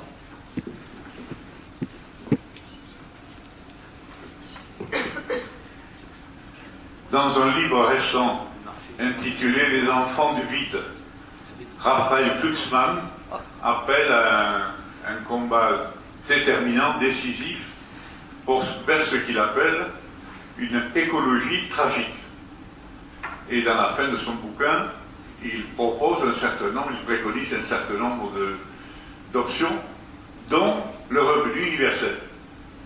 Et il dit que ce revenu universel devrait impérativement être associé à un engagement citoyen. C'est-à-dire toute personne qui recevrait ce revenu aurait aussi obligation à travailler, comme ça a été dit tout à l'heure, dans le domaine des activités non marchandes, ce qui permettrait par la même occasion de recréer du lien social, du bien commun et de la démocratie. Qu'en pensez-vous? Raphaël Glucksmann et ce qu'il propose est dans un air du temps, voilà, qui n'est pas celui pour lequel je milite, malheureusement. Voilà, donc c'est pour ça que la mode qu'il prône mériterait d'être contrebalancée, et moi je m'attache avec d'autres à construire des réseaux alternatifs d'intellectuels qui ne sont pas sur la matrice revenu universel et pacte néo-girondin. Moi je pense que la centralité du travail c'est important, c'est même central parce que ça pose le problème de la répartition des richesses et donc du socialisme, et que le socialisme pose le problème de la maîtrise de la production pour le bien commun, et le bien commun est menacé par la question écologique et donc il faut s'en préoccuper.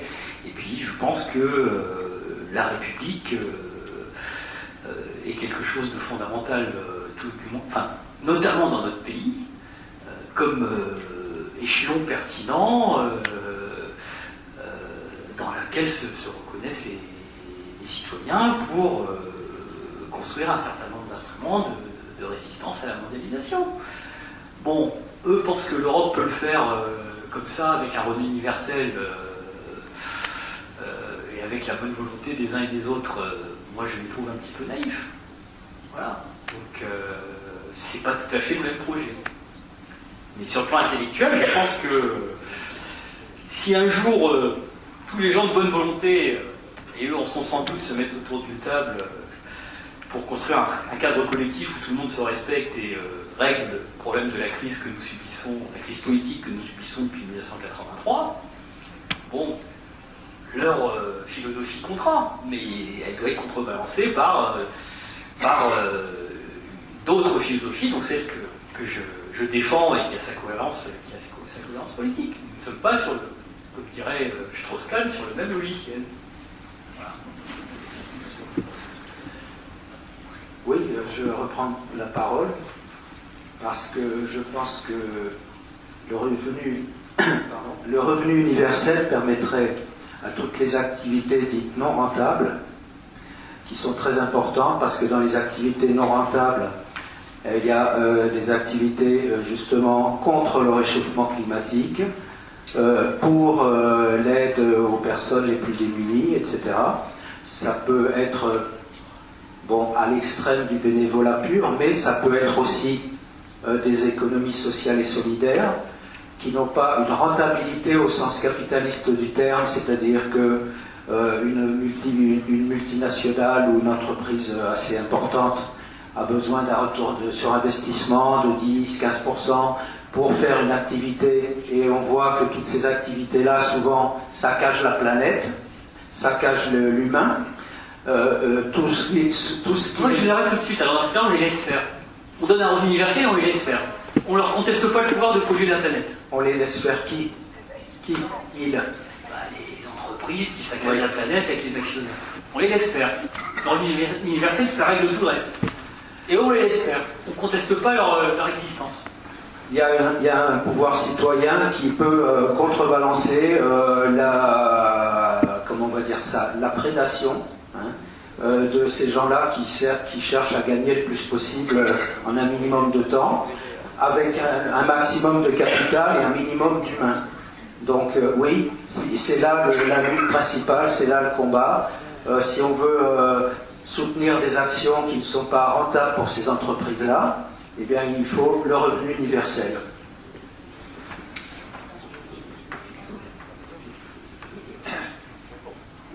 Non, mais moi, j'ai une solution bien plus... On ne va pas se payer de mots. Moi, je vous dis, vous donnez 1 000 € à tous les pauvres, ça coûte 10 milliards, et ça leur permet de faire toutes les activités que vous souhaitez, de dépollution, tout ce que vous voulez, mais dans la sphère de l'économie où il y a des capitalistes, moi, je mène la bataille. Je ne renonce pas à mener la bataille. Voilà, c'est tout. Et ça coûte beaucoup moins cher que votre revenu à 600 milliards, quoi.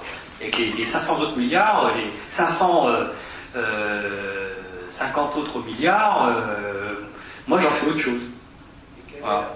Quelle est la valeur de stop. Vous n'avez pas le micro, monsieur. Et on prend le pouvoir dans les entreprises stratégiques, on prend une part du capital suffisamment importante, et on impose au conseil d'administration et aux entreprises stratégiques d'investir les profits. Voilà. Et moi, je mène la bataille là. Ce que vous commencez à faire si vous dites revenu universel et puis liberté du loup dans le poulailler. Que proposent les libéraux. Christian. Oui, c'était un peu dans le même ordre d'idée. Parmi tout ce que vous avez dit, ce qui m'a le plus intéressé, où je suis le plus en accord, c'est le fait qu'il y ait un tel accroissement des profits des actionnaires qui sont enlevés à la sphère productive. Et ma question, si vous, comme tout à l'heure on a parlé de choix politique, si vous aviez à appliquer votre programme, si vous étiez en capacité comment fait-on dans un pays pour empêcher que les actionnaires, que les entreprises accordent aux actionnaires des profits qui soient supérieurs à l'augmentation des salaires? Déjà, ça suppose que dans les entreprises stratégiques qu'on décide d'investir, quand je dis on, c'est l'État, pour mettre sur pied notamment la transition écologique. Je parle très concrètement d'Areva, de Total, de Engie, de toutes les entreprises du secteur de l'énergie. On introduise l'État de telle sorte que le noyau dur qu'il va constituer soit suffisamment puissant pour imposer dans l'Assemblée Générale, dans le conseil d'administration, eh bien, les choix que j'ai indiqués. Mais c'est pas très compliqué, hein, ça on sait faire. Hein. C'est comme ça qu'on faisait avant, hein, avant de détricoter le capital des entreprises publiques, c'est comme ça qu'on faisait. Et moi, je finance les projets de ces entreprises-là plutôt à l'aide du système bancaire qu'à l'aide de produits exotiques sur les marchés. Donc, je réfléchis à faire en sorte qu'il y ait un pôle public financier, un vrai conséquent. Peut-être qu'il faudra en nationaliser une autre à côté de la BPI, si vous voyez ce que je veux dire, parce qu'il y a quand même des banques aujourd'hui qui abusent un petit peu, qui sont même dans le viseur de la Banque Centrale Européenne comme superviseur, parce que Ils ont recommencé leurs aventures comme avant. Donc il y a peut-être quelque chose à faire de ce côté-là. Et on finance par des crédits bonifiés eh bien, les investissements de ces entreprises. Et dans le cadre de la planification à la française, on sait faire. Et après, on met en place les bassins d'emploi qu'il faut, on met en synergie avec tout le tissu des PME sous-traitantes qui doit produire les biens d'équipement et les composants qui doivent nous permettre de mettre sur pied la transition en question, etc. etc. Voilà. La question que je voulais vous poser, c'est que le problème central, c'est pour moi la question de la pauvreté. J'ai constaté dans les divers programmes des dernières campagnes présidentielles de 2007, de 2012, de 2017, la question est abordée soit avec des pincettes en disant la pauvreté, on peut résoudre le problème en augmentant les suppléments, le RSA, etc. Ou alors on a un discours plein d'humanité et d'humanisme. Par exemple, on vient de parler du livre de Raphaël Glucksmann, qui n'est pas candidat, mais il y a peut-être une parole de compassion. Alors la difficulté, c'est, pour le citoyen de base, c'est dans tous les programmes des candidats politiques, que ce soit régionaux, municipaux ou présidentiels, on n'aborde jamais les mesures qui pourraient définitivement ou même provisoirement juguler la pauvreté. Et ce que je dis, c'est pratiquement ce qu'avait dit Martin Hirsch en 2007. Il s'insurgeait. Alors je pose la question, est-ce qu'il faut un commissaire aux solidarités actives pour essayer d'entrer dans le problème de juguler la pauvreté? Bon, écoutez, Martin Hirsch a occupé la fonction sans qu'il ait fait quoi que ce soit contre la pauvreté, parce que le gouvernement auquel il appartenait était de même nature que celui qui a déçu Nicolas Hulot sur la transition écologique. Donc voilà, on va pas enfoncer les portes, mais les portes ouvertes, mais qu'est-ce que vous voulez qu'il fasse, le pauvre Martin Hirsch dans un gouvernement? Vous avez Nicolas Sarkozy qui impose ses choix. Voilà. Après, si vous me posez la question de dans quel programme il y avait des mesures pour lutter contre la pauvreté, moi je vous dis, j'ai chiffré un programme où il y avait 30 milliards pour mettre et les minima sociaux et créer des revenus de base pour les jeunes à 1 000 €. Donc ça coûtait 30 milliards dans ce programme. Voilà. Bon, malheureusement, celui qui est en mesure de le porter n'est plus tellement en mesure de le porter. Bon, il va falloir en trouver un autre, ou plutôt un cadre collectif, parce qu'il n'y a pas de sauveur suprême, quoi. Voilà.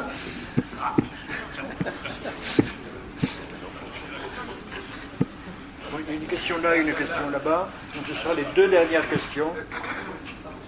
Ouais, moi, en fait, c'est pas tellement une question, mais c'est une remarque suite aux interventions des gens.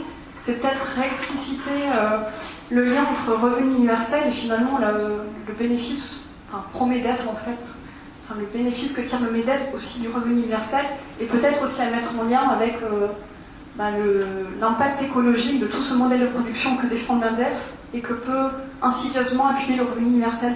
Juste si on pourrait développer un peu plus pour qu'on comprenne bien le positionnement. C'est pas le MEDEF directement qui soutient la version libérale du revenu universel. Hein. C'est des gens comme Frédéric Lefebvre, qui a trouvé cette niche-là par ailleurs pour exister, mais les libéraux qui défendent ça, très simplement, pensent que si les gens ont un revenu de base, ça peut remplacer avantageusement les allocations chômage, donc il n'y a pas à les financer avec des cotisations sociales, et puis le revenu de base remplace aussi les prestations d'assurance maladie, les prestations retraite, donc ça permet d'alléger le coût du travail. puisque les cotisations pèsent sur le coût du travail, et que vous allez financer, non pas par les cotisations sociales, mais par l'impôt, par la TVA, par tout ce que vous voulez, un revenu universel, dont le montant, pour les libéraux, ne doit pas être élevé, hein, parce qu'il faut que ce soit incitateur au travail. C'est quand même ça, c'est pour ça qu'il ne doit être pas 1 000 €. Hein. Parce que j'ai réfléchi pourquoi tous ces gens-là, qui brandissent à longueur de journée du revenu universel, s'arrêtent avec 800 €. Parce que le SMIC net, il est en dessous de 1 200 €. Donc qu'est-ce qu'ils disent? Ils disent si on le met au-dessus, ça va être des incitateurs à la recherche d'emploi, parce que les 5 millions de chômeurs sont des chômeurs volontaires. Mais c'est ça leur philosophie. C'est que les gens sont naturellement des fainéants, qui choisissent, qui préfèrent le loisir si on leur donne le revenu, et que si vous mettez le revenu universel trop haut, et ben ils ne sont pas incités à accepter les emplois à bas salaire. Et comme leur projet c'est au contraire baisser le SMIC, hein, le grand rêve des experts du comité national de suivi du SMIC, parce qu'ils ont mis ça en place il n'y a pas longtemps, pour faire les recommandations pour ne pas augmenter le SMIC. Tous les ans, il y a un coup de pouce normalement tous les ans, et maintenant ils ont créé un comité avec des experts très néoclassiques, comme on dit chez nous, que je connais parfaitement, je les connais par cœur, ils travaillaient des tâches dessus à la fac. Et donc tous les travaux convergent pour dire qu'il ne faut surtout pas augmenter le SMIC, et il faut régionaliser le SMIC. Leur gros projet c'est ça, régionaliser le SMIC. Donc pour le baisser en fonction de la productivité qui est plus faible dans certaines régions. C'est ce que je veux dire. Voilà. Donc comme ils ne veulent pas augmenter le SMIC, si vous mettez le SMIC autour de 1100 € et si vous mettez un revenu universel à la ville, ben, c'est pas possible. Donc ils le maintiendront pas. Voilà, donc vous avez ce truc-là qui entre en jeu aussi. C'est pour ça que ceux qui pensent que le revenu universel va permettre aux salariés de mieux négocier leur salaire, se mettent un peu les doigts dans l'œil, parce que c'est pas faire ça qu'on va. Oui, merci beaucoup pour vos explications qui nous décoiffent des fois un peu.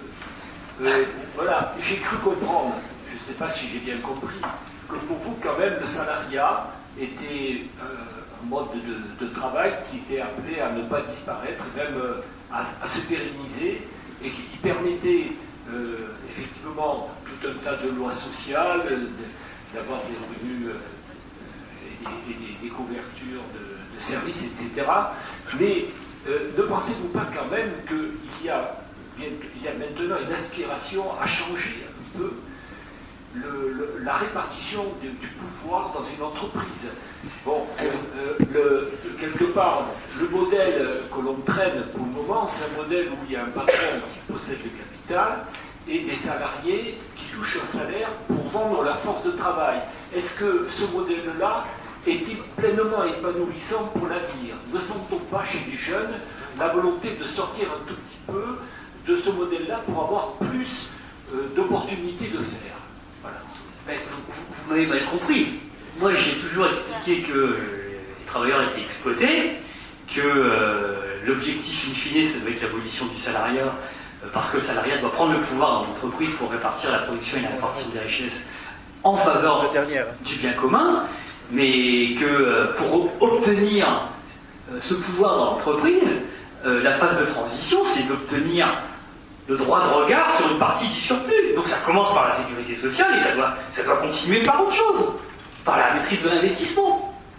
Donc c'est un processus continu de rapport de force dans la sphère de la production. Il se trouve qu'aujourd'hui le balancier est très à droite, il est très en défaveur du salariat. Donc on prend la société telle qu'elle est et puis on va pousser le balancier progressivement de l'autre côté. Mais dire aujourd'hui, je donne un salaire universel et j'ai réussi à lourder le salariat, mon cul, quoi, si vous voulez. Hein. Ça veut dire qu'on va amuser les gens avec 750 € et les autres, ils continuent à se faire exploiter, quoi. C'est quand même ça le sujet. Donc il faut qu'ils arrêtent. Le vrai sujet, c'est est-ce qu'on conteste le droit des actionnaires et des capitalistes de dicter leurs lois en matière d'utilisation du surplus dans l'entreprise. Donc la bataille, elle est là. Donc moi, je souhaite qu'on l'amène là, mais j'ai jamais dit que le salariat ad vitam aeternam était souhaitable. Non. le salariat doit s'approprier le surplus et, pour dire les choses crûment, in fine, virer les capitalistes et organiser la production pour tout le monde. Voilà, c'est ça, mais bon, pendant qu'on n'y est pas, et que je ne suis pas au NPA, je ne vais pas mettre ça sur la table dans un vrac, parce que ça serait incompréhensible. Pour le moment, il y a des batailles plus immédiates à mener pour que le rapport de force s'inverse, quoi. La dernière intervention. Alors, d'abord, merci pour avoir exprimé ce soir notre pensée complexe, même si parfois il y a des mots crus qui la concluent un petit peu, elle reste complexe, je pense. Ma question, vous êtes en plus de ça, en même temps, professeur d'économiste, et en même temps politique, puisque vous êtes conseiller régional en Occitanie. Donc ma question c'est, derrière vos idées, combien de bataillons?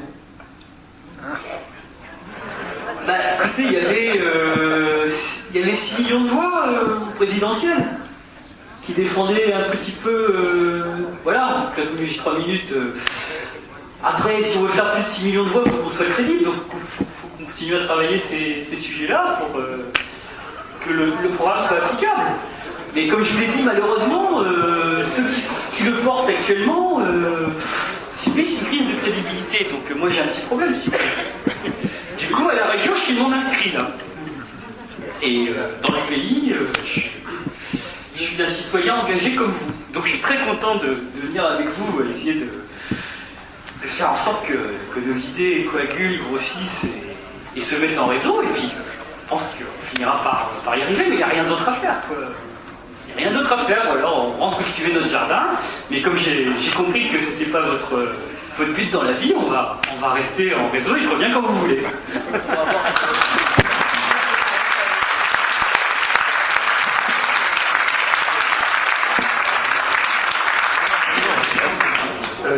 Je voudrais juste...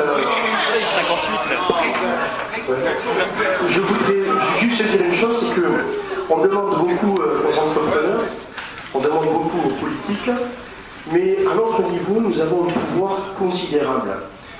Si dès lors que vous consommez, vous vous regroupez en centrale d'achat et vous négociez non pas contre des prix, mais contre du travail pour ceux qui n'en ont pas, de meilleures conditions de travail pour ceux qui en ont et de meilleures conditions de vie pour tous les autres, ben je vous assure que vous allez faire progresser les choses sans faire grève, sans rien casser et de façon efficace.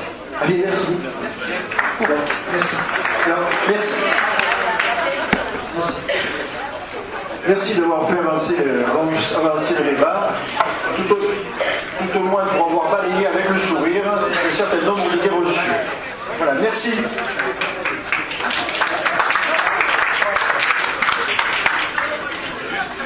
C'est là quand même un peu un local à tout. Cela dit, les gens ont voté il y a 1 an. Bon, alors, d'abord, c'est simple. C'est surtout que là, le dernier qui n'a pas caché les choses. Contrairement aux autres qui ont dit des choses. Ça veut dire,